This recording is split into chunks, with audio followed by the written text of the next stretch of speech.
Okay, so part 2 of the hockey video. This one's going to be a little different. I'm going to go over penalties and certain rules of the game. Yeah. So, here we go. Let's go.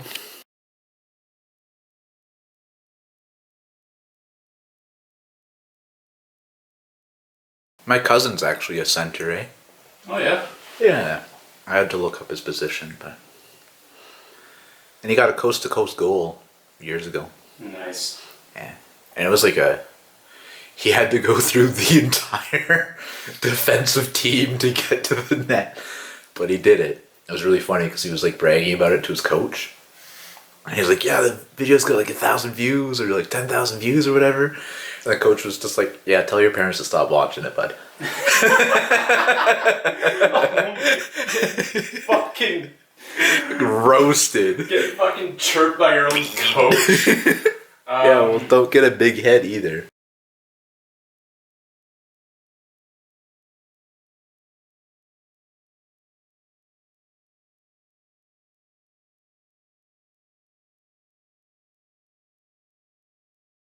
Okie dokie. So, these are as many penalties as I can remember. They're small. I'm going to explain them. I don't care to write them any bigger. And I'm going to try to remember what the hand signs are, because I was a ref for a year. Yeah. So first, we have slashing. The hand sign for that is just this. Makes sense. That's when a player uses their stick to whack it into another player. Yeah. No good. Don't do that. Don't do any of it. You want to hear a bad slashing story? Oh, yeah. My cousin, the center, somebody fucking... Actually, they're from Kamloops. Oh. They played on the Blazers. So... Go Blazers! Just get away from my cousin. But he actually, like... Because my cousin's center, he was top scorer a lot, so they wanted to stop him, right? But he actually took his stick and swung it like a baseball bat into my cousin's mouth. Oh! And, like, took out... bunch of teeth. My cousin had to get off the ice. He sent his mom, my aunt, a picture with him like with a red Solo cup and blood just pouring out of his mouth. Shit. And a little like thumbs up. Yeah, they didn't play that player against my cousin's team anymore because they knew if they did, the team would just fucking kill him. If he gets on the ice, the whole team is probably going over. What did he get a? I think he got like a 7-game suspension or something. Yeah, that'll do it. That sounds about right. Yeah, no, it was fucked up. Okay. So, next slashing bad. Don't slashing do it. Very bad. Yeah. Oh yeah, I should probably explain. Penalties are number 1 to keep the game safe because you don't want players doing whatever they can because it can seriously hurt. Yeah, this isn't lacrosse. Other players. This isn't lacrosse. And it's also to keep the game fair and give everyone a sporting chance. Yeah. Because if a game isn't fair, it's not fun to watch and it's not fun to play. Yeah. And the whole point of a game is to be fun. Hell yeah. So the next one is hooking. The sign for that is just this. Like you're hooking a stick. Yeah. And it's using, again, your stick to hook a player back so they can't make any progression. Yeah, because the stick is like curved on the end. It has a bit hooked. of a... Yeah. It's got a curve on the end. You can It's a fucked up stick. The next one is tripping. The hand sign for this, you probably won't be able to see it, is that. Oh, okay. It's basically you bend down and slide your hand past your calf. That one is when a player uses their stick or a part of their body to trip another player. Okay. And I will say, because tripping brings up this big point, is refs are told to call a penalty whether or not it was intentional. So if a player accidentally trips another player, that is still a tripping penalty. Oh, okay. Even if it's accidental, you'll still get called. Yeah, even if it's accidental, that's still a tripping penalty. Right. The next one is high stick. Yeah. There's 2 different kinds of high sticks. There's a high stick where you hit the puck with your stick above your shoulders. Yeah. So if the puck makes contact with the stick above your shoulders, that's considered a high stick. Oh, okay. If you or a player on your team touches the puck, play will be blown down. Oh. And there will be a face-off on the next defensive line from where you are. Right. So say you're in the offensive zone. Yeah. On the defensive side of the line of scrimmage. Yeah. The play will be blown down and face-off will be done on the other side of the blue line. If team 1 was like past the blue line and up in that, you could draw a little. Draw it up again real quick.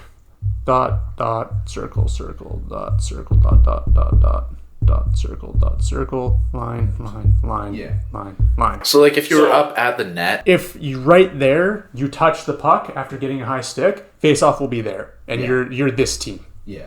If you're right there and you touch the puck and you get a high stick call down there, face-off will be there. Oh. Yeah. Really bad. It's the next defensive face-off. Yeah. But you can like reach up and grab the puck. Yeah. I'll get to that with hand pass. That's next. Oh, okay. So that's just regular high sticking. That's not any problem. However, if you accidentally hit a player in the head with your high stick, that one is a penalty. Yeah, fair. So they've really been cracking down on like head stuff. Oh yeah. Concussions are super bad in hockey. So hand pass, that is grabbing or hitting the puck with your hand in the air and dropping it to the ice. You can still play the puck after hitting it with your hand, but if a teammate of yours touches the puck first, play is blown down. You can't just be like, "Hey, Chance, go long," and grab it. You can't do that. You cannot bat the puck over to your teammate. Dang. Play is blown down, and same thing as a high stick. Next defensive face-off. Okay. There's no real penalty for hand pass, as far as I'm aware. Just a face-off. Yeah. You don't go in the baby cage. No. So next is head contact, a very major penalty. Sign for that is hand against the head. Right. While most penalties, when a player incurs a penalty, they sit in the penalty box for 2 minutes of playtime. Yeah.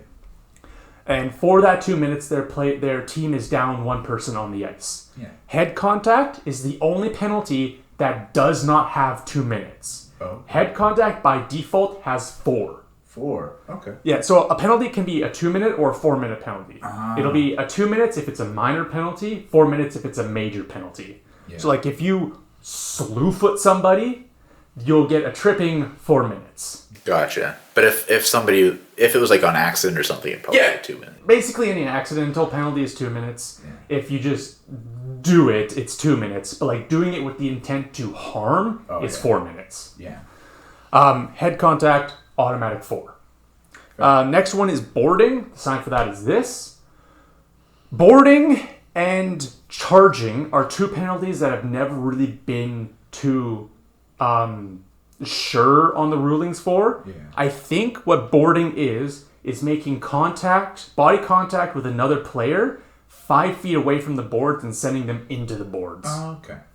Yeah, I've seen guys like get hit into. Yeah, it's very dangerous because they can fall down and hit their head into the boards. Yeah. Yeah, so that's why that one's a penalty. But I forget, what's the area where the teams sit?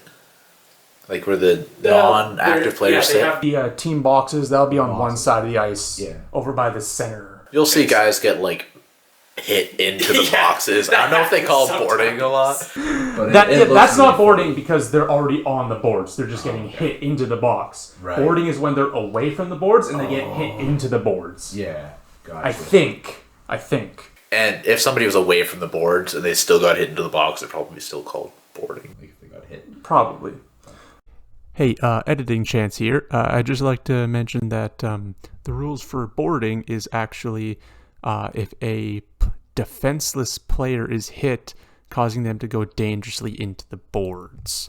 So I was kind of right on the fact that it was like hitting a player into the boards, but it's more so on a defenseless player that isn't aware of the player coming at them, and the defenseless player has no intention of like going for the puck, and the offending player has no intention of playing the puck either. So yeah, just wanted to clarify that is the actual ruling on boarding. So hit from behind is very clear, hitting a player in their back when they're not looking at you or their side is towards you. You have to hit a player either in their side or their front. Yeah. What is the sign for hit from behind? I can't even remember what the sign for that one is. I forgot. Of course I forgot one. I knew I would. We're only human, dude. Don't worry. There we go. All right, we'll get to that one in a minute. So cross-checking is one I would sometimes get. The sign for that is this. Yeah. And it's when you hold your stick like this and push it into a player's back. Yeah. So basically, instead of body checking them, you're hitting them with your stick in between your hands. Specifically have to be their back, or? No, it's most often their back, Yeah. but it doesn't have to be. Right. It can also be like their chest or something. Yeah. Charging is this, and that is when a player is continually making a skating motion with their feet up into the hit. Right. So basically, when a player makes a body check, they have to stop skating and be gliding into the hit. Okay. So if they keep moving their feet into the hit, that is a penalty. Oh, gotcha. Yeah. Makes sense. You don't want to you have to stop for a little bit. Well, not stop, but glide. You have to stop moving your feet into the hit. Yeah.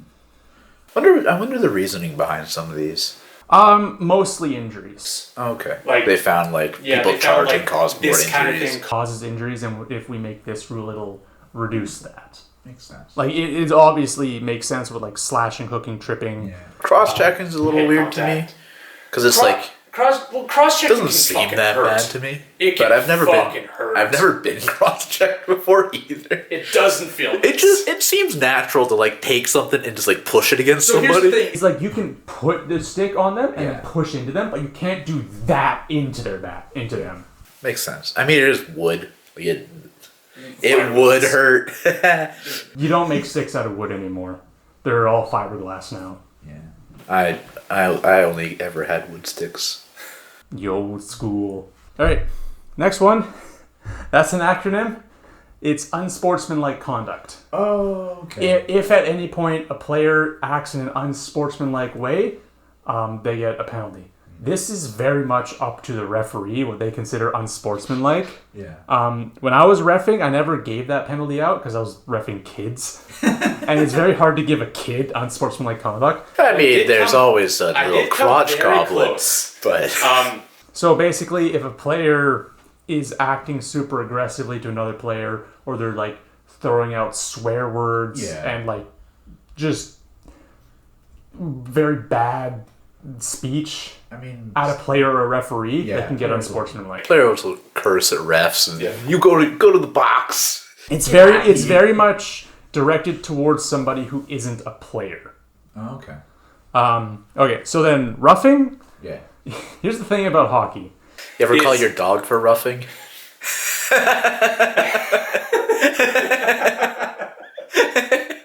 Hockey is a very physical sport. It can get very emotionally charged. Honestly, the closest thing I've seen to modern day gladiator combat is hockey fights. Okay, so here's the funny thing: you watch Turn it all on. professional National League hockey. Yeah. You'll often see fights. That is actually not allowed.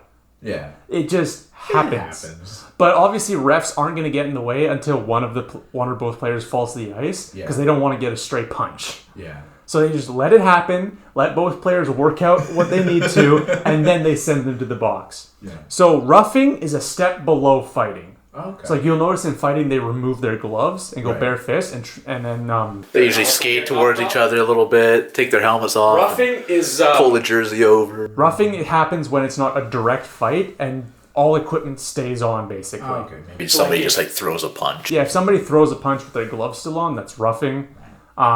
If you get too... If the scrimmage... Remember when I talked about scrimmages in front of the net? If that gets too violent, players will get called for roughing. Gotcha. It's not like they're picking any specific player and trying to fight them. Yeah. It's just they're being too rough with the other team. Got it. Game misconducts. Anything that you believe a player does that deserves them to get ejected from the game. Oh, yeah. Yeah. I forgot. Unsportsmanlike conduct. I can't remember what the sign for unsportsmanlike conduct or roughing are. But I know a game misconduct, a ref hits their hips with their hands. Oh, okay. I can tell you this. I know the sign that'll get you called for unsportsmanlike conduct. Fuck you. Yeah. Get out of there. Go in your box. But yeah, and any penalty can lead to a game misconduct, or a ref can just give out a game misconduct. Fair. In minor leagues, because this is the only experience I have with reffing, if you give a game misconduct, you have to do a write-up on what happened and why you gave the penalty. That makes sense. You need a good reason for it. And interference, that is this. Right. That is when a player interferes with another player on the other team that is not in play. Oh, okay. So, like, say the puck is on these boards and players are scrambling to get it. If a player goes and body checks another player way the fuck over here, that's interference. Oh, okay. Gotcha. Yeah. So if Just somebody who's not involved in the play, really.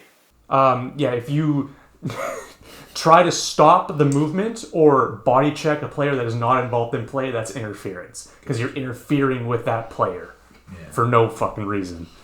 And I just realized I forgot another one. That's okay. How long has it been since you refed? Oh, it's been a while. I think it's been like 5 years. That's not too bad. All right. Holding. That's one I forgot. Oh, yeah. Holding, the sign for that is this. Just grabbing the forearm. Right. That is when you hold a player in any capacity. Grab a jersey or something. Grab a jersey, grab their arm, bear hug them. Anything Suplex. anything that will stop that player or slow that player from moving. Right. Yeah, and so another rule about penalties. So like I said, penalties can change. Yeah. Most of these penalties, except for head contact, start at 2 minutes, become 4 minutes if it's severe, can become 4 minutes and a game misconduct. Oh, and then that's when somebody would get ejected. That's when somebody gets ejected. Gotcha. If a player from both teams get a penalty at the exact same time, a ref can decide that they will sit in the box for 2 minutes, but the teams will still play at full strength. Because both teams have a penalty, both teams will play at full strength. Oh, okay. This usually only happens if the penalties happen after play is blown down. Right. Like the ref blows the whistle and two players are roughing each other in front of the net. Yeah. They'll both get a penalty for roughing. It'll be 2 minutes, but the teams will stay 5-on-5. Oh, okay. They don't do that for fights, though. I've seen Yeah, they do that. Really? Fights is the biggest example of that. Huh. When two players fight each other, they get 5 minutes in the box, and both teams still play 5-on-5 full strength. Oh, okay. Oh, and then after when they go to switch off or something, they have to go to the box and sit in there for 5 minutes? Or how does it work? So whenever a penalty is called, the player that incurred the penalty usually has to go to the box. And I forgot a penalty again. I'm not going to write on down. It's too many men on the ice. It's when you have one or more extra player on the ice that you shouldn't have, and they are involved in play. That definitely happens. That is a penalty. People get tired, confused. So any time a player incurs a penalty, they get sent to the penalty box, which is on the other side of the ice from the benches.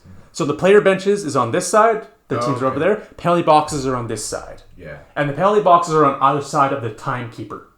Okay. It keeps the players separate. Yeah. I mean, they don't get to hang out with their friends while they're in timeout, right? No. It's also to show that the player is on a penalty, right? So that the coach doesn't sneak them out onto the ice during the penalty kill. Do you know any other funny names for the box? The sin bin. The sin bin. Love that one. I only know I don't even know if Rage Cage is sometimes. Yeah. If it's a really scrappy game, it'll get called the Rage Cage. But I like to call it the sin bin. The sin bin.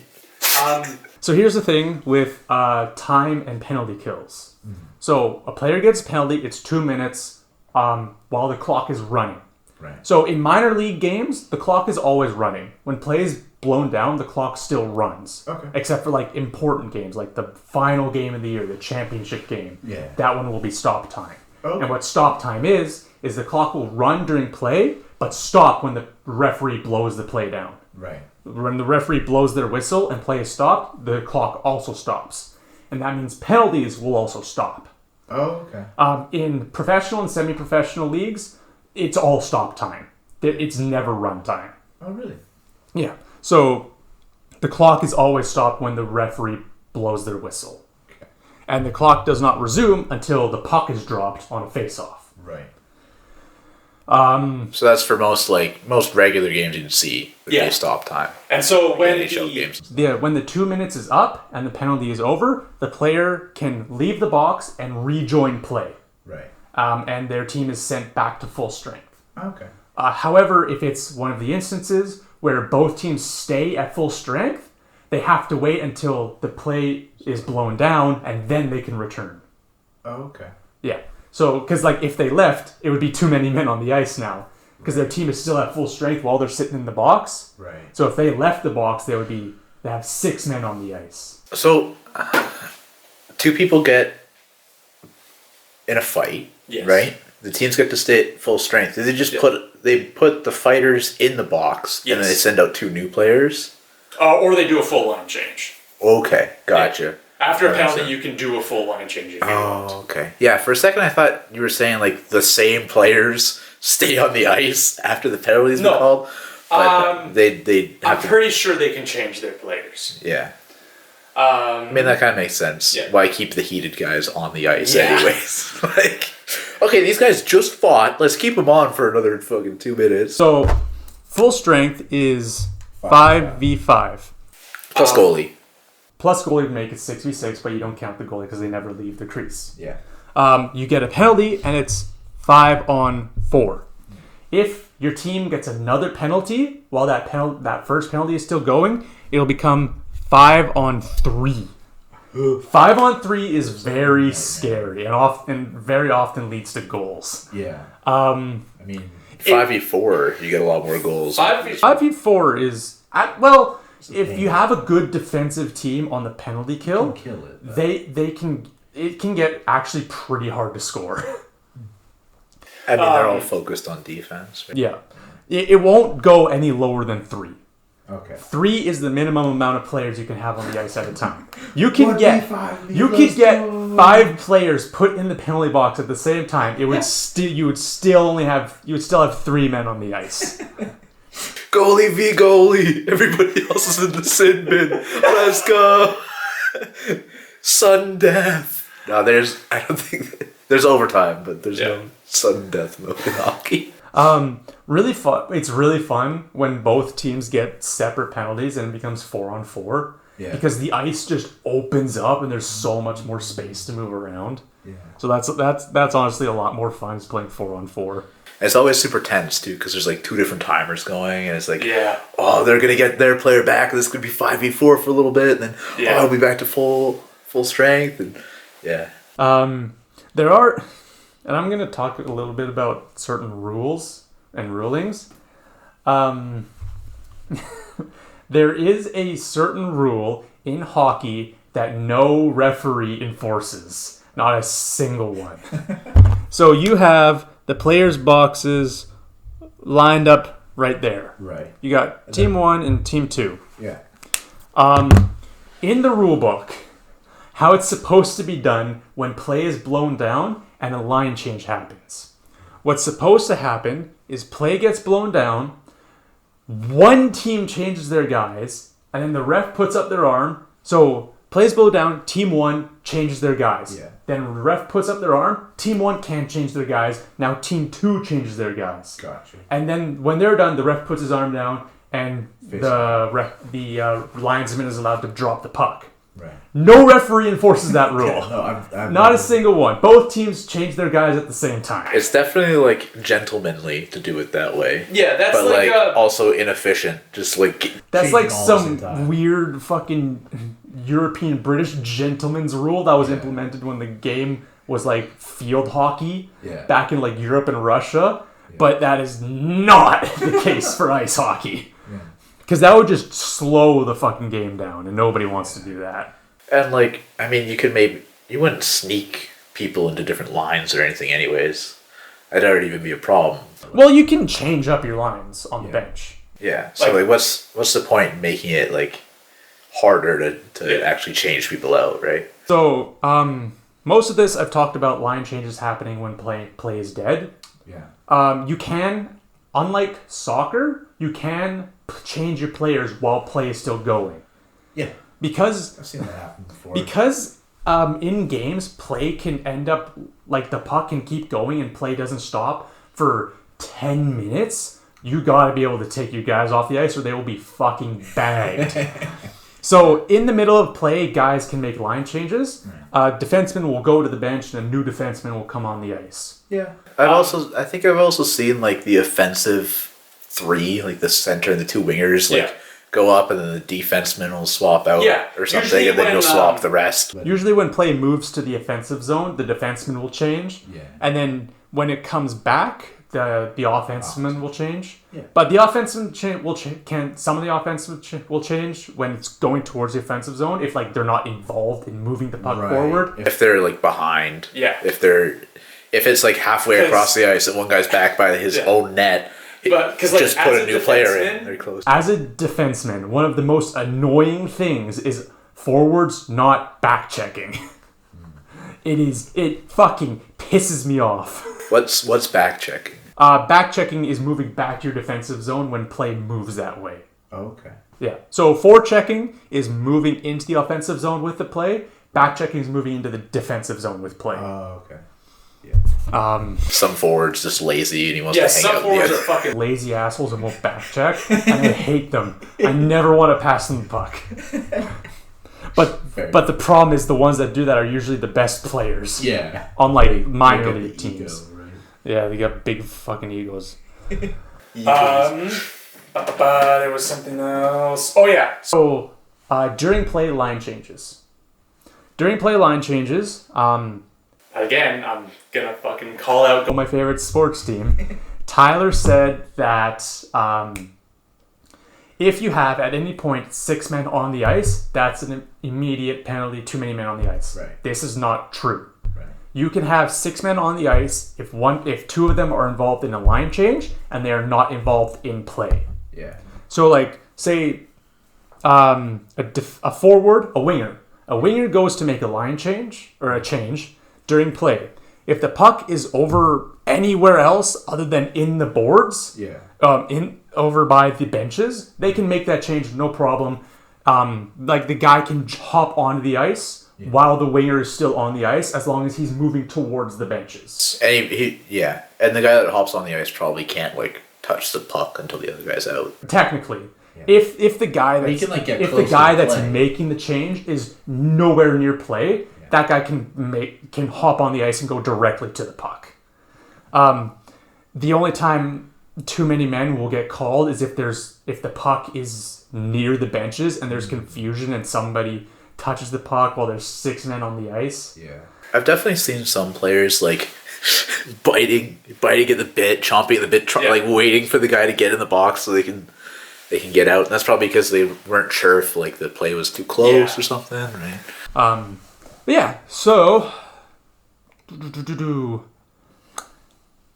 I think that's about it for what I wanted to discuss. Do you have any questions about hockey?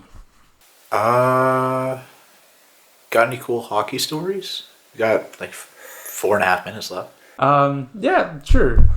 I tore my calf one time, Oh? and I didn't find out until after the game was over. I played an entire game with a torn calf, and only learned when I got home, took my pants off, and realized that one of my calves was twice the size of the other one. So I was like, oh, that's a problem. I mean, you guys have like compression socks on when you play, Yeah, I did. right? Yeah. So that's probably I why. had compressions. And I know exactly how I tore it. We were doing dry land before the game. Okay. And we were Who's doing, trying like- land?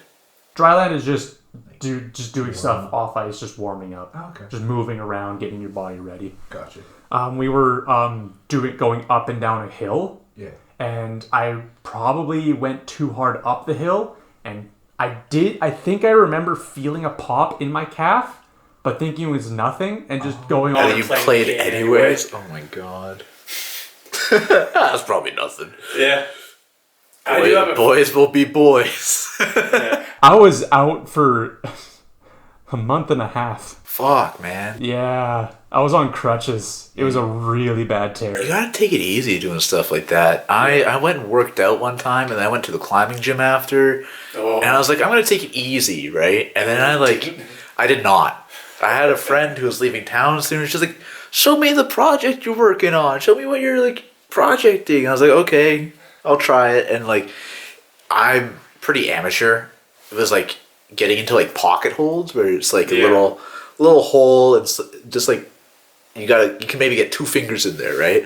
So it was giving me a lot of trouble because I didn't have the finger strength for it. I'm just I'm all arm strength. I'm a monkey. Yeah. I'm an ape. I just ape the. Yeah. So I actually managed to get the first finger hold, and I was super proud of that. So I went for the second one and pulled up, and I just felt pain in my arms, and I fell down. Yeah, no, my arms were fucked for like months. So you always have to be careful doing other stuff and then doing actual exercise or sports or anything. I do have a story from when I was reffing. I thought I had like it was like I had carpal tunnel. Like I'd wake up in the morning and my hands would be numb, and then like my arms were sore all the time. That sounds terrible. Yeah, I couldn't like use the indicators on my steering thing because I just like move my hand the wrong way and I'd get pain in my. I was just crippled. Yeah, no, take it easy. Don't be dumb. Don't hurt yourself even more. Yeah. But I do have 2 stories from when I was reffing. I ref for a 9th of the time I played, but I have more stories from reffing. Fair. Like there was one time that I got fucking yelled at by a coach because he thought I blew the play dead. Yeah. When I didn't. So basically what was happening was it was a tournament. One of the in this game, one of the teams was dominating then the other team. Yeah. And so it's 2-0. They get a 2-man breakaway against just the goalie. Yeah. So the first player shoots the puck. It slips right into the corner. I blow the whistle for the goal, and then the puck bounces out because it was like just in the corner. Yeah. And the player behind him picks it up and pops it into the net again, right as I throw my hand down. And so the coach is yelling at me, thinking I called the play dead, and then called the goal the second kid got. And I had to explain to him that I called the first shot as a goal because it was. Yeah. But that. Oh, and it like slipped out of the net. And yeah. It's so annoying arguing your calls with parents and coaches. Yeah. My second story is fucking hilarious. Yeah. So there's this game. It's the last game for both teams before playoffs. Right. So if they're going into playoffs after this game. It's like a minute and a half left in the game. Yeah. This one player goes for the puck in the corner. The captain from the other team fucking wraps his stick around her foot and trips her. Like he full on wrapped it around, pulled it back. Easiest call I've ever made. Yeah. I throw my hand up, he grabs the puck, whistle it, him and his fucking goony ass buddy over here immediately skate towards me and start beaking me off about how that wasn't a penalty. Yeah. And I just point to him, say his number, tripping. And I guide him to the box. And the whole way to the box, he's beaking at me, fucking swearing at me, calling me fucking Slurs, all And you this kind of didn't shit. call him on misconduct for it? Oh, I wanted to. I opened the door, told him to get in the fucking box, and he's like, "You can't swear at me," and I pointed at him and said, "I will kick you out of this game." And he shut up. I'll kick your ass out of this game. So I closed the box, tell the timekeeper the penalty, and just get on with it. Because it's a minute and a half left. I don't want to deal with this shit. He's not going to play the rest of the game because it's a minute and a half. Yeah, but here's the funny thing, watch. and this is why I knew telling him I would kick him out would shut him up. If you kick a player out and there's less than 10 minutes left in the game, they are out for the next game. You do not want your team captain out moving into playoffs. Oh, it was the captain that did It was the captain. Motherfucker. Uh, Got him. Yeah, that's hockey.